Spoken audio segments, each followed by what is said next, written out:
बिस्मिल्लाहिर्रहमानिर्रहीम, अस्सलाम वालेकुम। डियर स्टूडेंट्स, उम्मीद है कि आप सब खैरियत से होंगे। My name is Adeel Mahboob, I am lecturer of computer science. In today's video we are going to discuss encoding of data. Data की इनकोडिंग में हमने ये पढ़ना है कि हमारे पास इनकोडिंग स्कीम्स कौन कौन सी होती हैं, जिसमें हमने BCD, ASCII, EBCD IC और यूनिकोड स्कीम्स जो हैं इनको डिस्कस करना है। तो चलते हैं लेक्चर की तरफ। डियर स्टूडेंट्स, आज का जो हमारा टॉपिक है वो है encoding of data. Encoding of data समझने के लिए आपको पता होना चाहिए कि डाटा रिप्रेजेंटेशन कंप्यूटर में किस तरह से होती है। हमने लास्ट लेक्चर में पढ़ा था कि डाटा की कौन कौन सी टाइप्स होती हैं और हमने उसमें देखा था text data, numeric data, image data, audio data और वीडियो डाटा। डाटा किसी भी तरह का हो, कंप्यूटर में वो रिप्रेजेंट होता है सिर्फ और सिर्फ बाइनरी फॉर्म में, यानी 0 और 1 की शक्ल में। 0 और 1 का मतलब एक्चुअल में क्या है वो हम लास्ट लेक्चर में पढ़ चुके हैं। हमने पढ़ा कि हमारा कंप्यूटर जो है वो इलेक्ट्रिक पल्सेस पे काम करता है। हमारे कंप्यूटर के अंदर जो सर्किट्स होते हैं, सर्किट बोर्ड्स होते हैं, उनके ऊपर हमारा करंट फ्लो करता है डिसकंटिन्यूस फॉर्म में, जिसे 0 और 1 हम कंसिडर करते हैं और फिर इसे ऑन ऑफ की स्टेट भी कहा जाता है और इसको बाइनरी फॉर्म कहते हैं, डिजिटल सिग्नल्स कहते हैं। अब यहाँ पर सवाल ये है कि जब भी हम अपने कंप्यूटर में कोई डाटा एंटर करते हैं, चाहे वो टेक्स्ट हो, न्यूमेरिक हो, ऑडियो हो, वीडियो हो, इमेज डाटा हो, किसी भी तरह का डाटा हो, वो 0-1 में किस तरह से कन्वर्ट होता है? क्या वो डायरेक्टली कन्वर्ट होता है या उसके लिए किसी कोड की ज़रूरत पड़ती है? तो कंप्यूटर कैसे उसको कन्वर्ट करता है वो हमने आज के लेक्चर में समझना है। डियर स्टूडेंट्स, याद रखिएगा ये टॉपिक बहुत इंपॉर्टेंट है, लॉन्ग के हवाले से भी, शॉर्ट के हवाले से भी और MCQs के हवाले से भी।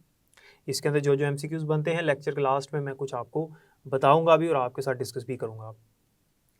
इनकोडिंग ऑफ डाटा समझने के लिए अब एक चीज़ आपने समझनी है, वो ये है कि जब भी हम कंप्यूटर में कोई अल्फ़ाबेट, कोई नंबर, कोई भी डाटा लिखते हैं तो कंप्यूटर उसको 0-1 में कन्वर्ट तो करता है, लेकिन वो डायरेक्टली कन्वर्ट नहीं करता।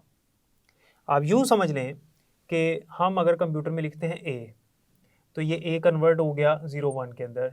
सपोज करते हैं ये A की बाइनरी है, फ़र्ज़ करते हैं कि A जो है वो 0-1 में कन्वर्ट हुआ। हमें A इस तरह से नज़र आ रहा है, लेकिन कंप्यूटर को इस तरह से नज़र आ रहा है, कंप्यूटर उसको इस तरह से समझ रहा है। लेकिन ऐसा नहीं होता कि A जो है वो डायरेक्टली कन्वर्ट हो जाए इसमें। यहाँ पे सेंटर में एक कोड होता है, जिस कोड को देखते हुए हमारा कंप्यूटर इस A को कन्वर्ट करता है इसमें। यानी A का एक ख़ास यहाँ पर क्या होगा, कोड होगा और इस कोड के अकॉर्डिंगली वो हमारे A को कन्वर्ट करेगा 0 और 1 यानी बाइनरी लैंग्वेज में। इसका मतलब ये हुआ कि हमारे कंप्यूटर के अंदर जितने भी करैक्टर्स हैं, जितना भी डाटा होता है, जितने भी अल्फ़ान्यूमेरिक करैक्टर्स होते हैं, अल्फ़ान्यूमेरिक का मतलब अल्फ़ाबेट्स, अपर case, lower case, numbers, special characters, punctuation marks, symbols वगैरह वगैरह, ये जितने भी अल्फ़ान्यूमेरिक करैक्टर्स होते हैं, इन सब को एक ख़ास कोड मिला होता है और इस कोड को देखते हुए हमारा कंप्यूटर उसको कन्वर्ट करता है 0-1 में। यानी डायरेक्टली हमारा कभी भी डाटा 0-1 में कन्वर्ट नहीं होता। उम्मीद है कि इस चीज़ की समझ आ गई होगी। अब होता ये है कि दुनिया में बहुत सारी कंप्यूटर की टाइप्स हैं। कंप्यूटर डिफरेंट टाइप्स के दुनिया में मौजूद हैं। कुछ कैलकुलेटर्स होते हैं, कैलकुलेटर्स भी कंप्यूटर्स हैं, स्मॉल कंप्यूटर्स हैं और अर्ली कंप्यूटर्स हैं। शुरू में जब कंप्यूटर बनाए गए थे तो उनका काम होता था कैलकुलेशंस करना, बस, इसके अलावा और कोई काम नहीं होता था। डियर स्टूडेंट्स, उसके बाद कंप्यूटर के अंदर मज़ीद कुछ उसकी सर्विसेज ऐड की गई कि कंप्यूटर ये भी कर सकता है, ये भी कर सकता है। करते करते आज आपके सामने ही है कंप्यूटर, जिस शेप में हमारे पास, जिस शक्ल में हमारे पास मौजूद है, जिस फॉर्म में मौजूद है। ये कंप्यूटर का मकसद नहीं था। मेन जो मकसद था कंप्यूटर का वो कैलकुलेशन थी, तो वो भी कंप्यूटर है, कैलकुलेटर। कुछ कंप्यूटर्स होते हैं जो पोर्टेबल होते हैं, जैसे हमारे मोबाइल फ़ोन्स हैं, लैपटॉप्स हैं। कुछ कंप्यूटर होते हैं सुपर कंप्यूटर्स होते हैं। कुछ मेन फ्रेम कंप्यूटर्स होते हैं जो कंपनीज़ में इस्तेमाल होते हैं, हम लोग इस्तेमाल नहीं करते। तो कंप्यूटर की चूँकि डिफरेंट टाइप्स हैं दुनिया में, तो हर कंप्यूटर में जो करैक्टर्स हैं उनको अलग अलग कोड मिला होता है according to the coding schemes. तो डिफरेंट कोडिंग स्कीम्स हैं मार्केट में, दुनिया में डिफरेंट कंप्यूटर्स के लिए इस्तेमाल होती हैं। जैसे ये कोडिंग स्कीम है BCD, ये एक ख़ास किस्म के कंप्यूटर में चलती है। इसके अंदर करैक्टर्स को एक ख़ास किस्म का कोड मिला होगा और उस कोड को देखते हुए हमारा कंप्यूटर 0-1 में कन्वर्ट करेगा। दूसरी कोडिंग स्कीम है EBCD IC, ये ख़ास किस्म के कंप्यूटर्स में होगी और उन कंप्यूटर्स में ख़ास किस्म का कोड मिला होगा। तीसरी है ASCII, American standard code for information interchange, ये स्पेसिफिक कंप्यूटर्स में होती है और उन कंप्यूटर्स में करैक्टर्स को खास किस्म का कोड मिला होगा। अब मुमकिन है कि जो करैक्टर ए है, ए, इसका जो कोड है यहाँ पर वो आस्की में कुछ और हो, लेकिन EBCDIC में कुछ और हो, क्योंकि ये डिफरेंट कंप्यूटर्स में काम कर रहे हैं। काम करने का तरीकाकार हमारे कंप्यूटर्स का वही होगा, लेकिन कोड डिफरेंट होगा, बस ये फ़र्क है, क्योंकि कंप्यूटर की टाइप्स डिफरेंट हैं और कोडिंग स्कीम्स भी डिफरेंट है। उसके बाद यूनिकोड है, यूनिकोड भी डिफरेंट कंप्यूटर्स में डिफरेंट होती है, और इसका क्या मकसद है, ये किन कंप्यूटर्स में होती है और किन कैरेक्टर्स को रिप्रेजेंट करती है, ये भी पढ़ते हैं। तो इस चीज़ की तो समझ आ गई कि इन कोडिंग ऑफ डाटा में हम जो ये कोडिंग स्कीम्स पढ़ रहे हैं ये असल में है क्या। तो इनकोडिंग ऑफ डाटा के अंदर हम डिफरेंट टाइप्स की कोडिंग स्कीम्स पढ़ने लगे हैं जो डिफरेंट टाइप्स के कंप्यूटर्स में चलती हैं, और हर कंप्यूटर में हर करैक्टर को एक ख़ास कोड मिला होता है, उस कोड को देखते हुए वो उसको 01 में कन्वर्ट करता है। सबसे पहली जो हमारी कोडिंग स्कीम है that is BCD। BCD stand for binary coded decimal. Dear students, आपने इन कोडिंग स्कीम्स की फुल फॉर्म भी याद रखनी है क्योंकि बहुत इंपॉर्टेंट है। BCD जो है यानी बाइनरी कोडेड डेसिमल, ये ऐसी कोडिंग स्कीम है जो कि 4 बिट की कोडिंग स्कीम है, 4 बिट्स।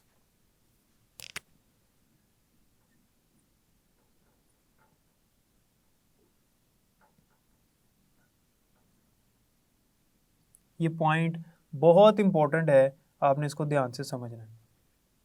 4 बिट का मतलब क्या है? अभी मैंने आपको बताया कि जो करैक्टर हमारे कंप्यूटर में होता है उसका एक ख़ास कोड होता है और उस कोड को देखते हुए 01 में कन्वर्ट किया जाता है। ये जो आपको 01 नज़र आ रहे हैं, यहाँ पर बाइनरी नंबर नज़र आ रहा है आपको, ये इसमें एक 0 या एक 1 या एक 0 जो है ये 1 बिट कहलाता है। तो ये कितने बिट्स हो गए टोटल? 1 2 3 4 5 6, तो ये 6 बिट्स आपको नज़र आ रहे हैं। ठीक है, तो बिट का मतलब क्या होता है? चैप्टर 1 में हमने पढ़ा था, एक 1 या 0 उसको हम बिट कहेंगे। 01 लिखा हुआ है तो ये 4 बिट्स हैं, 0101 4 बिट्स, ये 6 बिट्स आपको नजर आ रहा है। इसका मतलब ये है कि BCD जिस कंप्यूटर में कोडिंग स्कीम चल रही होती है उस कंप्यूटर में करैक्टर्स को जब कन्वर्ट किया जाता है बाइनरी फॉर्म में यानी 0 और 1 में, तो हर करैक्टर जो है वो करैक्टर सिर्फ और सिर्फ 4 बिट्स में कन्वर्ट होगा, ना 4 से ज़्यादा और ना ही 4 से कम। 4 से ज़्यादा तो कभी हो ही नहीं सकता, 4 से कम हो तो वो एक्स्ट्रा 0 लगा के उसको 4 पूरे कर देता। तो BCD जो है बाइनरी कोडेड डेसिमल, ये 4 बिट का कोड है। इसका मतलब ये है कि इसमें हर करैक्टर को एग्जैक्टली 4 बिट्स में कन्वर्ट किया जाता है, ना उससे ज़्यादा ना उससे कम। एक बिट भी ज़्यादा ही, एक बिट भी कम नहीं होती। देखें दुनिया में कितने करैक्टर्स हैं? दुनिया में बहुत सारे बेतहाशा करैक्टर्स हैं, 200 300 400 नहीं, दुनिया में थाउजेंड्स ऑफ करैक्टर्स हैं, बहुत सारे करैक्टर्स हैं। ये किस तरह से भी मैं इसके ऊपर बात करूँगा, फिलहाल हम BCD की बात करते हैं। देखिए कुछ कंप्यूटर में लिमिटेड करैक्टर्स को कोड मिला होता है और वो जो कंप्यूटर है वो सिर्फ उन करैक्टर्स को ही समझ सकता है, उसके अलावा वो करैक्टर्स जिनका कोड ही नहीं मिला हुआ तो वो उनको कन्वर्ट ही नहीं करेगा 01 में, तो वो समझेगा भी नहीं। तो BCD के अंदर 16 ऐसे करैक्टर्स हैं, 16 करैक्टर्स हैं जिनको कोड मिला होता है। ये जो अर्ली कंप्यूटर्स थे पुराने, जिनके अंदर कैलकुलेशंस होती थी, जिनके अंदर सिर्फ नंबर्स होते थे, कुछ सिंबल्स होते थे और कुछ अल्फ़ाबेट्स होते थे स्पेसिफिक, उनके अंदर BCD कोडिंग स्कीम चलती थी और ये 16 करैक्टर्स को ही इसके अंदर कोड मिला होता है। उन 16 करैक्टर्स के अलावा कोई भी करैक्टर उस कंप्यूटर में, जिस कंप्यूटर में BCD चल रहा है, कोई भी करैक्टर इन 16 करैक्टर्स के अलावा रिप्रेजेंट ही नहीं हो सकता। क्यों? क्योंकि कंप्यूटर को उसका कोड ही नहीं पता। जब कोड ही नहीं पता तो वो कैसे उसको 01 में कन्वर्ट करेगा? जब 01 में कन्वर्ट नहीं करेगा तो कंप्यूटर समझेगा नहीं, क्योंकि कंप्यूटर 01 को तो समझता है।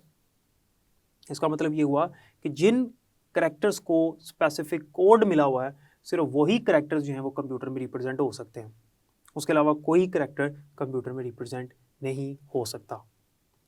तो इसका एक तरीकाकार जो है वो आसान ही होता है याद रखने का, कि आप ये याद रख लें कि ये कितने बिट की कोडिंग स्कीम है? 4 बिट की कोडिंग स्कीम है। तो आप सिंपली कर लें 2 raised power 4, तो ये बनता है 16, तो 16 कैरेक्टर्स को कोड मिला हुआ है। ये सिंपल एक फॉर्मूला है इसका। तो यानी आप ये याद रख लें कितने बिट की कोडिंग स्कीम है, 4 बिट की कोडिंग स्कीम है, तो 2 रेज़ पावर 4 कर दें 16, तो टोटल 16 कैरेक्टर्स को इसके अंदर कोड मिला होता है। उन 16 कैरेक्टर्स के अलावा कोई भी कैरेक्टर इस कंप्यूटर में रिप्रेजेंट हो ही नहीं सकता। Number 2, EBCDIC। EBCDIC की फुल फॉर्म होती है extended binary coded decimal interchange code. इसमें BCD जो है बाइनरी कोडेड डेसिमल, इसकी फुल फॉर्म तो वही है बाइनरी कोडेड डेसिमल, E से एक्सटेंडेड है इंटरचेंज कोड, बाकी ये उस तरह से। तो ये होता है extended binary coded decimal interchange code, EBCDIC। EBCDIC कितने बिट का कोड है अब ये देखते हैं पहले, फिर खुद ही आप अंदाज़ा कर लेंगे कि इसमें कितने कैरेक्टर्स को कोड मिला होता है। EBCDIC बेसिकली 8 बिट्स का कोड है, 8 बिट्स कोडिंग स्कीम।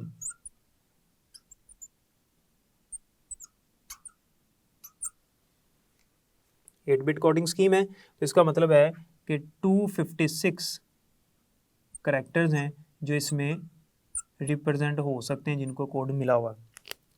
यानी अगर आप करते हैं 2 रेज़ टू पावर 8 तो ये बनता है 256। तो 256 ऐसे कैरेक्टर्स हैं जिनको स्पेसिफिक कोड मिला हुआ है और उस कोड को देखते हुए कंप्यूटर उनको 01 में कन्वर्ट कर लेगा। इन 256 कैरेक्टर्स के अलावा जो होंगे उनको वो कन्वर्ट नहीं कर सकता। EBCDIC जो है this scheme was primarily used by IBM। IBM एक कंप्यूटर मैन्युफैक्चरर कंपनी है और IBM की फुल फॉर्म होती है इंटरनेशनल बिजनेस मशीन। EBCDIC बहुत से कंप्यूटर्स में इस्तेमाल होती है और इसके अंदर 256 कैरेक्टर्स रिप्रेजेंट होते हैं जिनके अंदर अल्फ़ाबेट्स आ जाते हैं, कैपिटल भी और स्मॉल लेटर्स, यानी कैपिटल अल्फ़ाबेट्स भी और स्मॉल भी, अपर केस और लोअर केस दोनों।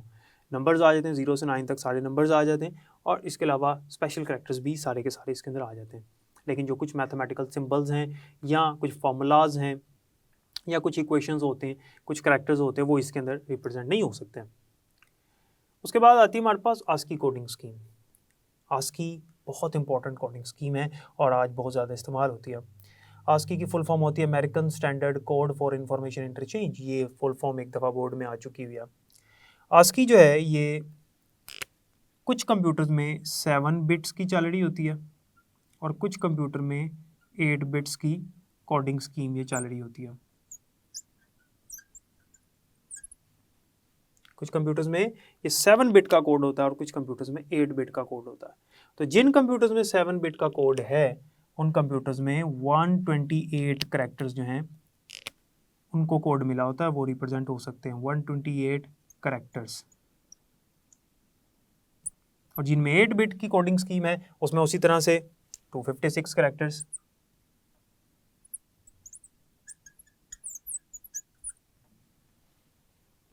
तो ASCII जो है ये 7 बिट का कोड भी है और 8 बिट्स का कोड भी है। तो मैक्सिमम इसके अंदर कितने कैरेक्टर रिप्रेजेंट हो सकते हैं? 256। और क्या आपको पता है स्टूडेंट्स कि 256 कैरेक्टर्स बहुत कम है? आपको लग रहा होगा कि बहुत ज़्यादा है, लेकिन ये बहुत कम है। 256 तो वो कैरेक्टर्स हैं जो बटन्स हमारे कीबोर्ड में मौजूद होते हैं, बस। इसके अलावा कितने ऐसे कैरेक्टर्स हैं जो कि हमारे कीबोर्ड पे मौजूद ही नहीं, उनको हमें सॉफ्टवेयर से सिलेक्ट करना पड़ता है। तो ये वो 256 कैरेक्टर्स हैं जो कि सिंपल हैं, आम डेली रूटीन में यूज़ होते हैं। इसके अलावा बहुत सारे ऐसे कैरेक्टर्स हैं जो कि इसके अंदर तो है ही नहीं। वो कंप्यूटर जिसमें ASCII कोड है 8 बिट का भी अगर हो तो उसके अंदर दुनिया में आज जितने कैरेक्टर्स हैं वो सारे रिप्रेजेंट नहीं हो सकते। जैसे मैंने आपको बताया मैथमेटिकल इक्वेशंस हैं, जैसे सिग्मा होता है, लैम्डा होता है, थीटा होता है और डिफरेंट मैथमेटिकल सिंबल्स हैं। इसके अलावा फिजिक्स के सिंबल्स होते हैं, ओहम होता है, लैम्डा होता है।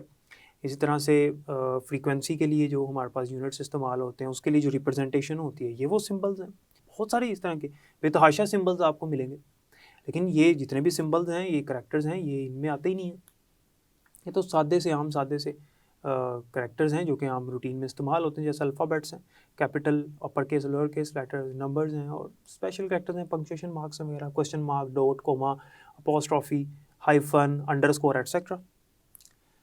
और डियर स्टूडेंट्स, क्या आपको पता है, एक बात मैं आपको बताता चलूँ कि जो स्पेस है, स्पेस भी एक करैक्टर है, लेकिन स्पेस एक नॉन प्रिंटिंग करैक्टर है। स्पेस जो प्रिंट नहीं होता स्क्रीन पे, लेकिन स्पेस जगह लेती है ज़रूर है। स्पेस एक करैक्टर है लेकिन वो जगह ज़रूर लेता है, लेकिन वो प्रिंट नहीं होता, बस नॉन प्रिंटिंग करैक्टर। तो उसका भी ASCII कोड होता है। स्पेस का भी आस्की कोड होता है, ठीक है। आस्की कोड के अंदर स्पेस को भी कोड मिला होता है, क्योंकि जब हम स्पेस लिखते हैं कंप्यूटर नहीं समझता उसको, कंप्यूटर स्पेस को भी कन्वर्ट करता है 0 1 के अंदर, ठीक है। हमारा जो कंप्यूटर है ना, इस चीज़ को समझिएगा ज़रा, हमारा कंप्यूटर सिर्फ 0 और 1 को समझता है।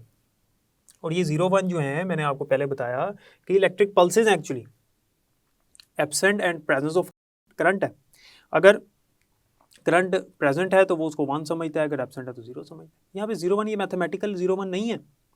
इवन कि अगर हम अपने कंप्यूटर में 0 भी लिखते हैं ना, हम अपने कंप्यूटर में 0 टाइप करेंगे, वो 0 को भी कन्वर्ट करेगा 0 1 के अंदर, उसको बाइनरी लैंग्वेज में कन्वर्ट कर लेगा। वो कैसे? क्योंकि ये जो मैंने 0 लिखा है ये एक मैथमेटिकल डिजिट है 0, लेकिन कंप्यूटर जब इसको बाइनरी में कन्वर्ट करेगा वो उसके लिए इलेक्ट्रिक पल्सेज हैं, ठीक है।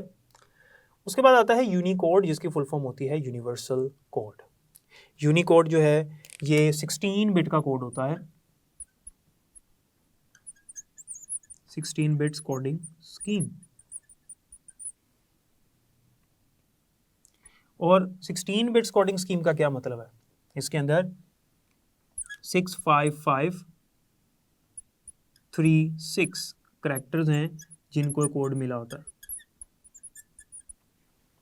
यानी अगर आप इसे कैलकुलेटर पे करें 2 raised power 16 तो ये बनता है 65536। तो इतने करैक्टर्स हैं। मैंने आपको बताया 256 बहुत कम है। 65,536 करैक्टर्स ऐसे हैं जिनको ये कोड मिला होता है, और ये भी कम है। अभी यूनिकोड आज 32 बिट्स का भी है मार्केट में, 64 बिट्स के भी कोडिंग स्कीम्स मौजूद हैं। आप अंदाज़ा करें कितने सारे करैक्टर्स होंगे। तो ये तो आपकी बुक में लिखा है, इसलिए 16 बिट्स वाला मैंने बताया।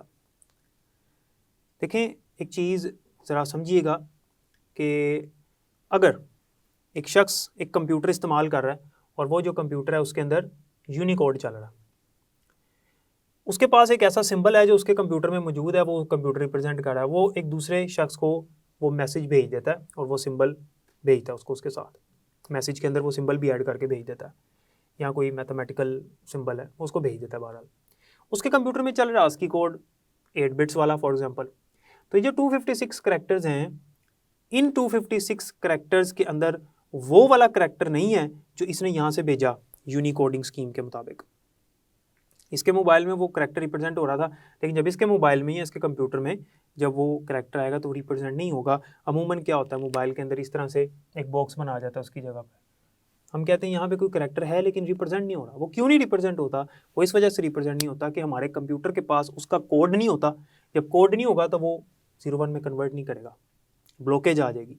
वो 0 1 में कन्वर्ट नहीं कर सकेगा, रिप्रेजेंट नहीं कर सकेगा, तो हमें दिखा नहीं सकेगा। यही वजह है कि जो पहले फ़ोन्स होते थे, जो बटन्स वाले फ़ोन होते थे छोटे, और जो एंड्रॉयड फ़ोन्स हैं, अब अगर हम एंड्रॉयड फ़ोन से कोई मैसेज सेंड करते हैं, टेक्स्ट मैसेज, उसके अंदर कोई सिंबल लगाकर कोई भेज देते हैं और दूसरे मोबाइल में, वो जो मोबाइल है वो बटन्स वाला फ़ोन है, पुराना है, तो उसके अंदर वो सिंबल हो सकता है रिप्रेजेंट ना हो। अगर वो रिप्रेजेंट नहीं हो रहा, उसकी वजह ये है कि इसकी कोडिंग स्कीम हो रहा है, उसकी कोडिंग स्कीम हो रहा है। इस कोडिंग स्कीम के मुताबिक वो करैक्टर इसके पास है ही नहीं, कंप्यूटर उसको रिप्रेजेंट ही नहीं कर सकता। उसके अंदर था, वहाँ रिप्रेजेंट हो रहा था एंड्रॉयड में, यहाँ पर नहीं हुआ। ये वजह होती है कि वो करैक्टर दूसरे कंप्यूटर्स में रिप्रेजेंट नहीं होते। उम्मीद है कि इस लेक्चर की आपको समझ आ गई होगी, ये जो हमने 4 कोडिंग स्कीम्स अब पढ़ी हैं, और आपको समझ लग गई होगी कि किस तरह से कंप्यूटर में डाटा जो है वो हमारा रिप्रेजेंट होता है। इसको एक दफ़ा पढ़ लीजिएगा। तो डियर स्टूडेंट्स, जैसा कि आपने देखा कि हमारे पास कोडिंग स्कीम्स कौन कौन सी हैं जो डिफरेंट कंप्यूटर्स में इस्तेमाल होती हैं। डिफरेंट कंप्यूटर्स डिफरेंट तरह की कोडिंग स्कीम्स यूज़ करते हैं, और फिर किस तरह से हमारे डेटे को रिप्रेजेंट करते हैं। हमारा डेटा जब कंप्यूटर में रिप्रेजेंट होता है तो फिर वो हमें स्क्रीन पर नज़र आता है। और आपने देखा कि अगर कोई ऐसा करैक्टर जिसका कोड हमारे कंप्यूटर के पास नहीं है तो वो उस करैक्टर को हमें नहीं दिखा सकता। उम्मीद है कि आज के लेक्चर की आपको समझ आई होगी। बुक से एक दफ़ा ज़रूर रीड कीजिएगा, मज़ीद समझ आ जाएगी। बाकी इंशाल्लाह नेक्स्ट लेक्चर में पढ़ेंगे। तब तक के लिए मुझे इजाज़त दें। अपना बहुत ख्याल रखिएगा और मुझे भी दुआ में याद रखिएगा। अल्लाह हाफ़िज़।